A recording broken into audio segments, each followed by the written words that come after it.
একজন উপজাতি ছেলে রাজপুত্রদের সাথে প্রতিযোগিতা করতে চেয়েছিল। আপনি কি জানেন সে কিভাবে অর্জুনের সমতুল্য ধনুর্বিদ্যা অর্জন করল? একলব্য ছিল এক সাধারণ উপজাতি ছেলে, কিন্তু তার স্বপ্ন ছিল অসাধারণ। সে চেয়েছিল সেরা গুরু দ্রোণাচার্য থেকে শিখতে। প্রথমে দ্রোণাচার্য তাকে প্রত্যাখ্যান করলেন, কিন্তু একলব্য হাল ছাড়েনি। আপনি ভাবতেও পারবেন না সে কিভাবে নিজের ধৈর্য ও অধ্যাবসায় দিয়ে স্বপ্ন পূরণ করল।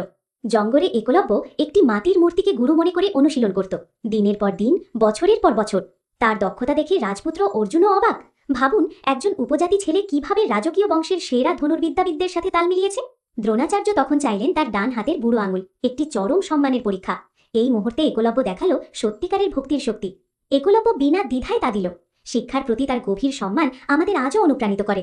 মহাভারতের এই গল্প আমাদের শেখায় সংযম, অধ্যাবসায় এবং নিষ্ঠা কখনো বৃথা যায় না। আপনি কি প্রস্তুত নিজের শেখার যাত্রায় একলব্যের মতো নিষ্ঠা দেখানোর জন্য?